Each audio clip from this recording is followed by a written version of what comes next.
विद्यार्थी मित्रों बधा नमस्कार। हवे આજથી આપણે હવે ચેપ્ટર નંબર 3 પાઘડી નામનું ચેપ્ટર જે છે કે જેની આપણે શરૂઆત કરશું પાઘડી અથવા પાઘડીનું મૂલ્યાંકન। બરાબર, તો આપણે ત્રીજા ચેપ્ટર તરફ જઈએ તો સૌપ્રથમ આપણે એની બ્લુપ્રિન્ટ સમજી લઈએ। બ્લુપ્રિન્ટમાં કીધું છે સેક્શન એ ની અંદર એક પ્રશ્ન એટલે કે એક વિકલ્પ પૂછાશે, 1 માર્ક્સનો હશે। સેક્શન બી એની અંદર એક ક્વેશ્ચન ટૂંકો પ્રશ્ન હશે, એનો 1 માર્ક્સ હશે। સેક્શન ડી એની અંદર એક ક્વેશ્ચન એટલે કે એક દાખલો હશે જે 4 માર્ક્સનો પૂછાશે તમને। આમ કુલ ટોટલ તમારે 3 પ્રશ્ન પૂછાશે અને 6 માર્ક્સનું તમારે પૂછાશે। એટલે આ ચેપ્ટરની અંદર 4 માર્કનો દાખલો છે, બહુ ઇઝી આવે। 4 રીતથી આમાં દાખલા આવતા હોય છે, એ મુજબ આપણે દાખલો ગણવાનો હોય છે અને 2 માર્ક્સની ટોટલ થિયરી, એક વિકલ્પ, એક ટૂંકો પ્રશ્ન છે। બરાબર, તો આપણી આ ત્રીજું ચેપ્ટર જે છે પાઘડીનું મૂલ્યાંકન, જેનું આ બ્લુપ્રિન્ટ આપેલી છે તમને। બરાબર,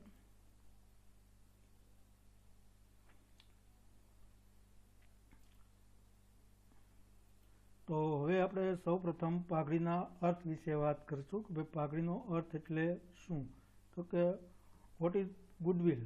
ગુડવિલ મીન્સ પાઘડી, એટલે કે પાઘડી શું છે અથવા તો પાઘડી એટલે શું। તો અહીંયા તમને પાઘડીના 2 અર્થ આપેલા છે। એમાંનો એક અર્થ છે તો કે ભાઈ પાઘડી એ ધંધાની બજારમાં પ્રતિષ્ઠાનું મૂલ્ય દર્શાવતી અદ્રશ્ય મિલકત છે। એટલે કે આનો મતલબ એવો છે, આમાં 2 શબ્દો અલગ તરી આવે, એક પ્રતિષ્ઠાનું મૂલ્ય અને બીજું છે અદ્રશ્ય મિલકત। એટલે કે પાઘડી એટલે કે જે માર્કેટની અંદર આપણો જે ધંધો ચાલી રહ્યો છે એની પ્રતિષ્ઠા દર્શાવતું હોય, એટલે કે પ્રતિષ્ઠારૂપી એક મૂલ્ય હોય કે જે દર્શાવતું હોય છે। અને બીજું છે એ ધંધા માટે મિલકત છે, પણ કેવી? તો કે અદ્રશ્ય મિલકત છે, જે ધંધામાં દેખાતી નથી પણ ધંધાના મૂલ્યની અંદર એ વધારો કરતી હોય છે। એવી જ રીતના એનો બીજો અર્થ આપેલો છે તો કે અપેક્ષિત નફા કરતાં વધુ નફો કમાવાની ધંધાની પ્રતિષ્ઠાના મૂલ્યને પાઘડી કહે છે। અપેક્ષિત નફો એટલે તો કે તમે ધારેલો નફો, ફોર એક્ઝામ્પલ હું એમ ધારું કે ભાઈ 1 વર્ષની અંદર 1 વર્ષમાં મારે 1 લાખ રૂપિયા નફો થશે, એટલે માની લો કે 1 લાખ કરતાં વધુ નફો થાય તો જે વધુ નફો કમાવાની ક્ષમતા આવી, અપેક્ષિત નફા એટલે કે ધારેલા નફા કરતાં પણ વધુ નફો આપણે કમાઈ શકતા હોય અને એ રીતના આપણું ધંધાનું પ્રતિષ્ઠા મૂલ્ય વધતું હોય છે, જેને પણ તમે પાઘડી કહી શકો છો। આમ આપણા અહીંયા પાઘડીના 2 અર્થ છે કે પાઘડી એ ધંધાની બજારમાં પ્રતિષ્ઠાનું મૂલ્ય દર્શાવતી અદ્રશ્ય મિલકત છે, અને બીજો અર્થ આપેલો છે કે અપેક્ષિત નફા કરતાં એટલે કે ધારેલા નફા કરતાં પણ તમે વધુ નફો કમાવાની ક્ષમતા ધરાવતા હો અને ધંધાની જે પ્રતિષ્ઠા મૂલ્ય વધે છે એ વધતા મૂલ્યને પાઘડી કહેવામાં આવતી હોય છે। હવે જોઈએ આપણે કે ભાઈ પાઘડીને અસર કરતા પરિબળો। તો એમાં સૌ પ્રથમ આપણે પરિબળ આપેલું છે ધંધાનું સ્વરૂપ, એટલે કે ધંધો કેવી વસ્તુનું ઉત્પાદન કરે છે। બરાબર, ધંધાનું આ એક સ્વરૂપની વાત છે કે ભાઈ જે પ્રોડક્શન કરે છે। બીજું તો કે તમે સ્થિર વેચાણ રાખીને પણ વધુ નફો કમાઈ શકો, એટલે કે તમે માનો કે દર મહિને 1000 નંગનું વેચાણ કરો છો અને તમને જે નફો મળતો એના કરતાં પણ તમે વધુ નફો 1000 નંગનું વેચાણ કરીને પણ વધુ નફો મેળવો, તો એવું પણ ધંધાનું સ્વરૂપ બતાવે, ત્યારે પાઘડી ધંધામાં વધુ છે તેમ કહી શકાય। જો એના એ જ પ્રોડક્શન ઉપર તમને નફો ઘટતો દેખાય તો પાઘડી ઓછી છે એમ માની લેવાનું। પછી બીજું પરિબળ કીધું છે ધંધાનું સ્થળ, એટલે કે ધંધો કયા સ્થળ પર આવેલો છે। બરાબર, તો એ પણ મહત્વનો ભાગ પાઘડીના મૂલ્યને અસર કરે છે, કારણ કે જો ધંધો પ્રખ્યાત સ્થળ ઉપર આવેલો હોય તો સ્વાભાવિક છે કે ત્યાં તમને ગ્રાહકોની સંખ્યા વધુ મળી રહેતી હોય, કારણ કે મોટાભાગના ગ્રાહકો છે એ જે તે અમુક ચોક્કસ સ્થળોએ જ ખરીદી કરવા જતા હોય છે। એટલે ધંધાનું સ્થળ પણ પાઘડીના મૂલ્ય પર બહુ જ અસર કરે છે।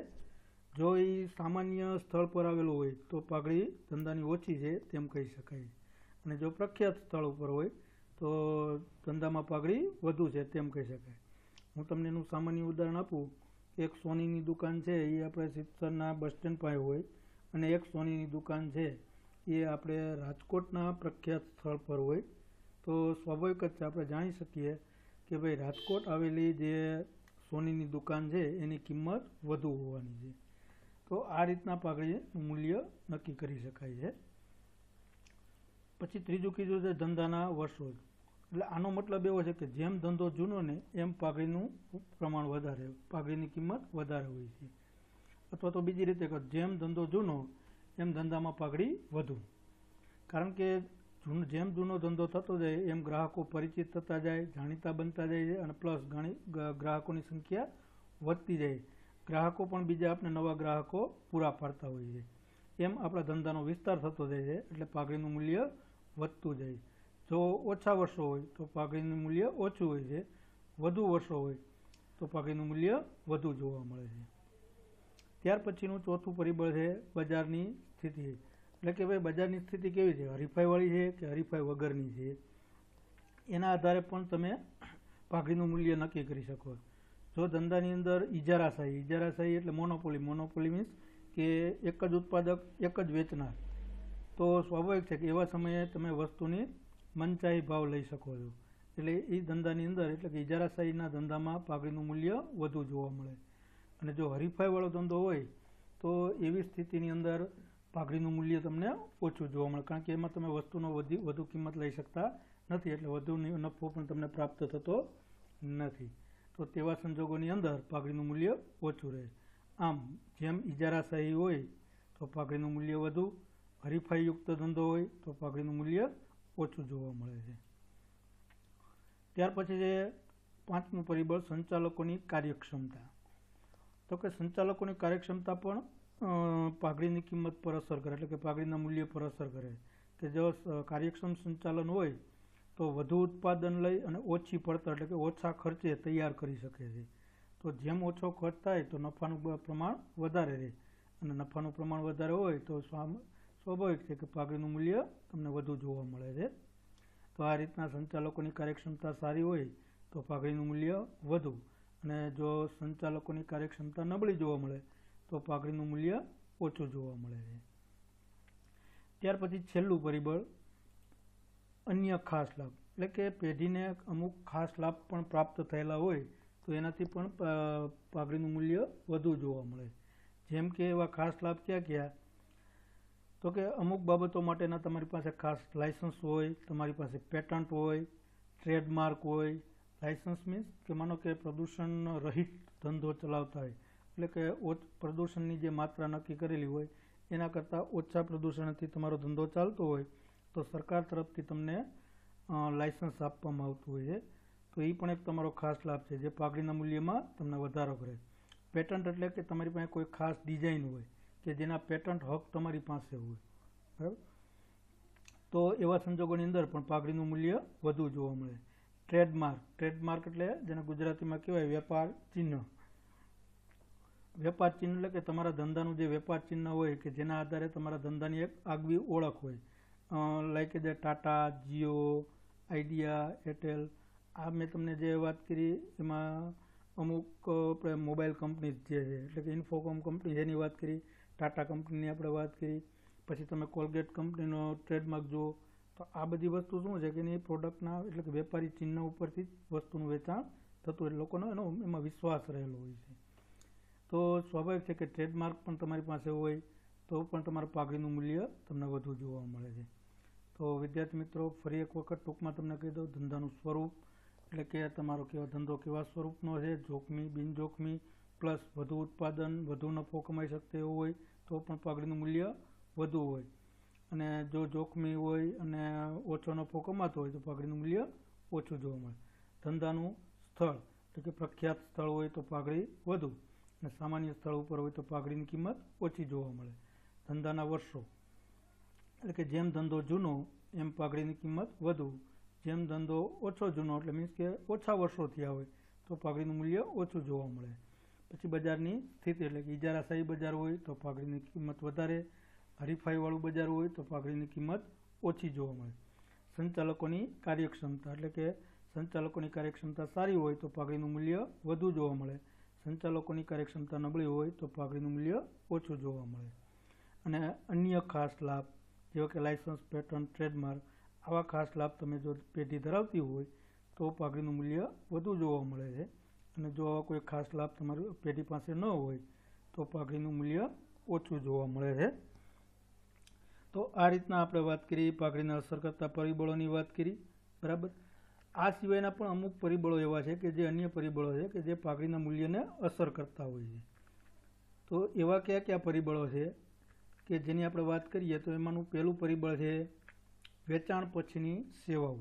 એટલે કે આપણી પેઢી જે વસ્તુનું વેચાણ કરે છે, એટલે કે જે પ્રોડક્ટ વેચે છે, તો એ વેચાણ પછીની પણ સેવાઓ જો હોય તો પણ તમારા પાઘડીના મૂલ્યને અસર કરે છે.